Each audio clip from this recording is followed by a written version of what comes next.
If you have been listening to this show, you've heard me say that I think that the Mets are a pretty strong candidate to sign Justin Verlander, especially if Jacob deGrom leaves.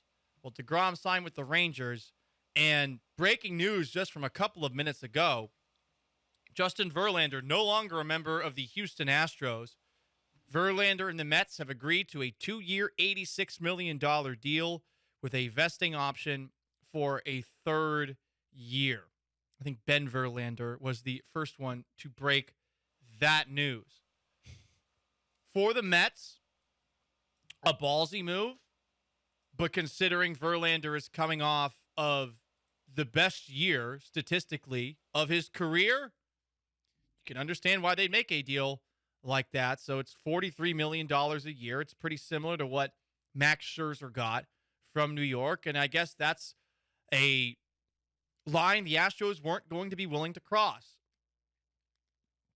And I mean, that makes sense, right? I mean, with what you saw out of Justin Verlander in the postseason this past year, you know that that is an issue. It's not an isolated incident. There's a track record there. And while you will miss him, and you will probably win less regular season games without Verlander, you're not going to miss him that much. You still have a pretty good rotation in place. Without Verlander, you got a guy who was a Cy Young finalist in Framber Valdez. You have a guy in Christian Javier who I think has the potential to be the ace of your staff. Once Lance McCullers is pitching well, Lance McCullers is very good. That, though, is a little bit less consistent. And with Luis Garcia and Jose Urquidy, you have pretty capable 4 and 5 guys, with Hunter Brown potentially being able to take on a bigger role this coming season. You got 6 capable starting arms, so you got a little depth. You're just not going to have Verlander anymore. And you got to tip your hat to Verlander. I know there are some people out there that really would have been jabronis, douches, had Verlander signed with LA or the Yankees. But the other nice part about that is that Verlander is not signing with either of those teams. And spare me with the people that say, well, I wish he'd signed with the Dodgers, or I wish he had signed with the New York Yankees, because then the Astros would have the advantage of the playoffs. Then they'd have the advantage of the postseason. Good riddance to Verlander. Suck in the postseason some more after having a Cy Young Award-winning season at 39 years old. And there are some of you out there. You guys need to stop. Verlander is the reason that the Astros won their first World Series. They don't win that 2017 ALCS without his 2 beautiful performances that he had in Game 6 in particular.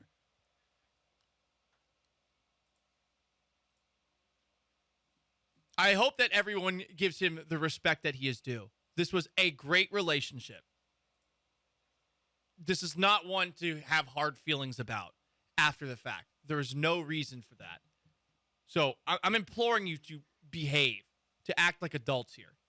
And I do think that it is easier for Astros fans to do that because he didn't go to the Dodgers or the Yankees. I think what you were hearing was, since those were 2 of the leading contenders to get Verlander, it was like getting pre-upset almost. Of like being like getting the talking points down already for when the news comes. Now he's going to the Mets. I don't know. For me, it feels like it's pretty guilt-free. You can just root for him. Right. Without having to be like, oh, but what if this comes back to bite us? It's like, if it comes back to bite us, that means the Mets made the World Series and the Astros made the World Series. Probably. Yeah.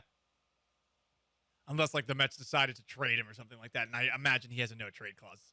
That would be pretty funny if they signed him and they're like, yeah, well, actually. Flip him for prospects? Yeah, flip him for prospects. All of a sudden they start tanking. But no, they have so much money right now. They are all in on the right now. 713-780-3776, 713-780-ESPN to call in or text in. Verlander, the ace of the Houston Astros, from his arrival with the team at the waiver deadline, late August in 2017, until now, he is now a member of the New York Mets.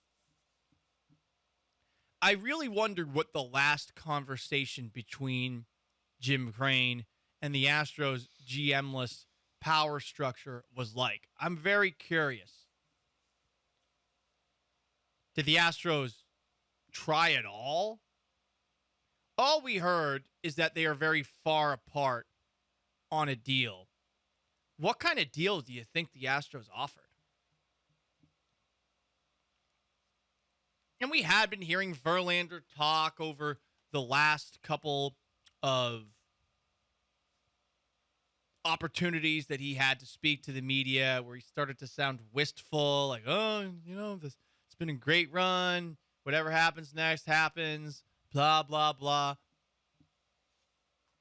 I really don't believe that they made much of an effort to bring him back. And I think everyone's cool with that. I think there's a lot of other players that you probably reacted a little bit more strongly to when they left.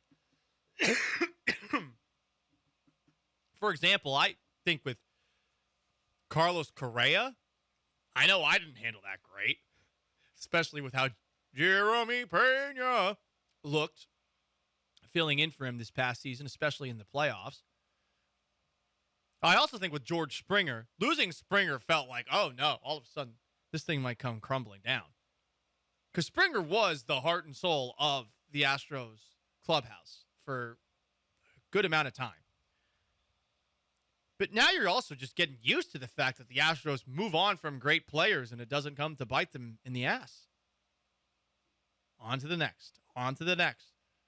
And the real question is going to be without James Click, with no general manager, with Jock Jim Crane and Jeff Bagwell running the show along with all the nerdy assistant GMs, are they going to be able to build up a farm system and find players from Latin American countries that could potentially be the next version of this whenever Jose Altuve is no longer a member of this team or no longer the same guy? Same thing for Alex Bregman. Those are two things that you're going to be thinking about, I think, sooner rather than later. But Verlander gone. What do you think? 713-780-3776, 713-780-ESPN. The only thing Verlander ever did wrong was when he just didn't show up the whole year he was hurt. Yeah, that wasn't a great look. Pitchers are weird in that they're a part of a team, but you're kind of on your own little island. I imagine it's somewhat similar to what it's like to be a kicker in the NFL. So, with that in mind, I feel like, hey, Verlander not being there wasn't the end of the world. It wasn't the big deal. And there were some people who were like, oh, well, he threw 100 miles per hour in a bullpen session. Well, I mean, clearly he should have been back pitching for the Astros in the postseason. And maybe he would have helped, but I think his track record of the postseason over the last couple of years and his track record in the World Series in particular sort of says, no, that wasn't going to happen. But a lot of people got mad about that. I remember before I was even back on the air, that was a topic of conversation that came up from time to time.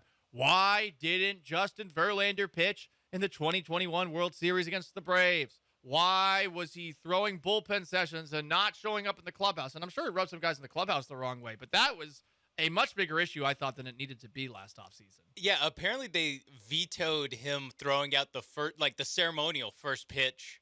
I think either game 1 or 2 of the World Series.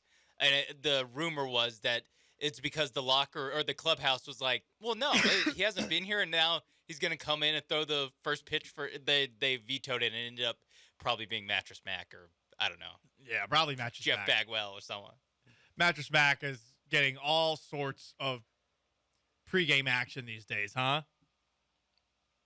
He's like almost like a politician, the level he like answers questions now, where he's like, well, I just love everyone. And you're just like, all right, Mattress Mac. I mean, you could argue he is a politician with some of the other things that you've seen him in the limelight for, given that he has been like endorsing political candidates and stuff. Oh, he actually has been. Oh, yeah, he's been in political ads. Oh, yeah. I didn't know that. Yeah, like that's the next stage, I guess, of Mattress Mac's empire. He's gonna Mayor Mattress Mac. Mayor Mac. Ooh, yeah.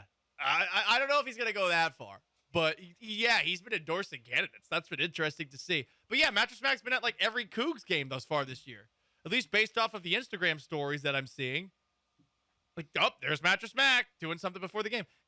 not that I have an issue with it. He is just everywhere. And Mattress Mac probably did throw the first pitch as opposed to Justin Verlander. Now I can sense you have a little bit of problem with Mattress Mac trying to become the city's biggest Coug fan, where we already know. Oh, it's me. Yeah. So Get off my island. Yeah, the king you don't want anyone taking shots at the crown, but I feel like you're willing to give Mattress Mac some grace there. I'm King Coug. Everyone says it all the King time. Couga? No, King Coug with a K, because we're cool, we're hip. Nice. You should wear sunglasses as king. I do. King status. Hashtag blessed. Hashtag so blessed. Another text, 713-780-3776.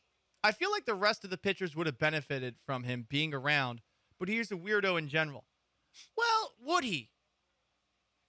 Think about this. Maybe Hunter Brown benefits from him, but what's Lance McCullers getting from Justin Verlander at this phase of his career? Also,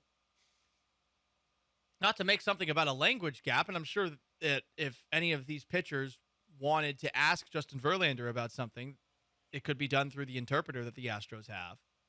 But if you are Framber Valdez or Christian Javier or Luis Garcia or Jose Urquidy, are you turning to Verlander for advice, or are you turning to those peers? I think you would do the latter. So I think that's overrated too. We very often talk about how veteran players are expected to help young players out. Well, that's not their job. They don't do that